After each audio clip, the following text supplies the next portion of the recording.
વિમર્શતાને દૂર કરવા માટે કોઈ પણ પ્રકારનો પક્ષ લીધા વગર તટસ્થતાથી નિર્ણય કરી આ નગરીની સનાતન નગરી પાલિતાણાની પવિત્રતા સૌંદર્યતા અને આજે જે વાતાવરણ છે ને એને ખોટું વધારે દોડવાનો પ્રયાસ ન કરે, કારણ કે સોશિયલ મીડિયા આજે એક એવું ટ્રેન્ડ બની ગયું છે કે એકદમ સસ્તી સિમ્પતિ મળી જાય છે.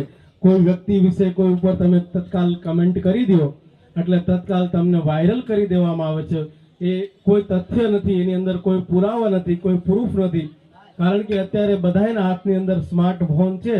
એટલે સાચી ખોટી વાત પછી જેમ જેમ આગળ થતી જાય બધા પોતપોતાની સમજદારીથી મસાલા. આજકાલ તો હવે એક નવું AI વેરિએશન આવ્યું છે કે એ વ્યક્તિ જ હોય પણ શબ્દો બદલી જાય છે અને હાવભાવ બદલી જાય છે. એટલે એ જો મોટા અધિકારી હોય એનું વિડીયો વાયરલ થયો તો તપાસ થાય AI દ્વારા. એટલે કહેવાની વસ્તુ કે સોશિયલ મીડિયા દ્વારા પણ સનાતન ધર્માવલંબી સાધુ સમાજ અહીંયા મંચસ્થ ઉપસ્થિત છે. એ કોઈ પણ સમુદાયને કોઈ પણ વ્યવસ્થાનો વિરોધ નથી અને એવું બેમનસ થાય એવું વાતાવરણ ક્યારેય ફેલાવવાનો પ્રયાસ ક્યારેય કરતું નથી. પણ કીધું ને કે અહિંસા પરમો ધર્મ, ધર્મ હિંસા તથૈવ ચ.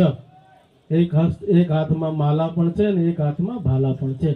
જ્યારે જ્યારે વ્યવસ્થાની વાત આવશે, ધર્મની વાત આવશે, ત્યારે પહેલા જે છે વાતચીત દ્વારા, કાયદો અને સંવૈધાનિક દ્વારા જે સર્વોચ્ચ અદાલતોનું જે નિર્માણ થયેલું છે, રાજ્ય સરકારની જે હાઈકોર્ટથી માંડી અને જે કોઈ અત્યારના રિઝલ્ટો છે એ પણ બધાને ખબર છે, કદાચ બધા લોકોને.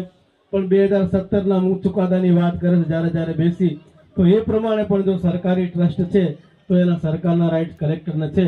તો એ મિટિંગની અંદર પણ બેઠા હતા અને કલેક્ટર સાહેબે કીધું ભાઈ તમે સનાતન ધર્મના પૂજારીને નિમણૂક કરીને પૂજા પદ્ધતિ કોઈ પ્રકારનું કાંઈ લઈ લેવાનું છે કે કાંઈ દઈ દેવાનું છે કે કોઈ કબજો કરી લેવાનું છે, હજી પણ ખાસ વિનંતી છે. કારણ કે જે કંઈ બોલવામાં આવે છે એ માઇકો દ્વારા, મીડિયા દ્વારા જે અનવેક્ય લોકો, જે અજાણા લોકો છે ને એને આવી રીતના એની અંદર સારો મસાલો ફિટ કરીને પહેરાવવામાં આવે છે. એટલે એકબીજાની વચ્ચે ખોટી કટ્ટરતા ઊભી કરવામાં આવે છે આવા મેસેજો દ્વારા. એટલે પ્લીઝ આ સત્યને, આ વાસ્તવિકતાને આબેહૂબ જ પ્રગટ કરજો. વ્યવસ્થાને કે અહીંની સનાતન નગરી પાલિતાણાની કોઈ પણ એવી ખોટો મેસેજ કે ખોટી વસ્તુ ચિતરાય અને સંપૂર્ણ ભારત વર્ષની અંદર સનાતન ધર્માવલંબીને ઠેસ પહોંચે એવું અહીંનું કોઈ વાતાવરણ નથી. અહીંની વ્યવસ્થા માત્ર એ છે કે સરકાર પાસે આના નિર્ણયો છે, સરકાર એને કોઈ પણ પ્રકારના પક્ષપાત વગર એનું સંપૂર્ણતાથી પાલન કરાવડાવે જલ્દીથી જલ્દી. કારણ કે બધી વસ્તુઓ કે સબ્ર કા ફલ મીઠા હોતા है, सब्र का फल मीठा होता है, फिर ज्यादा मीठे फल में कीड़े पड़ जाते हैं, फिर वो फल किसी काम का नहीं रहता है. इसीलिए प्रशासन में बैठे जो भी अधिकारी जिम्मेदार है अपनी जिम्मेदारी पूर्वक इस बाबत का, इस निर्णय का, इस व्यवस्था का तटस्थता पूर्वक, निष्ठा के साथ में और ईमानदारी के साथ में इसका निर्णय लाके, और ये लड़ाई हिंदी में पण थोड़ा कह दो, ये लड़ाई किसी समुदाय विशेष से नहीं है, कोई संप्रदाय से नहीं है. ये हमारे सनातन धर्मों की आस्था का केंद्र है. तो और भी उनकी समाज की आस्था का केंद्र जो भी हो उनको मुबारक, हमें हमारा मुबारक. किसी प्रकार का कोई बेमनस्ता का वातावरण नहीं है. लेकिन वो कहते हैं ना कि फल में फिर कीड़े पड़ जाएंगे, फिर वो फल खराब हो जाएगा. फिर जो है ना ये बहुसंख्यक समाज किसी के कहने से या किसी के उससे रुकेगा नहीं. फिर जो एक ही बार मरना है, एक ही बार जीना है, फिर तो ऐसा है कि जो करना है वो करना है. फिर किसी की प्रतीक्षा कभी नहीं की जाएगी.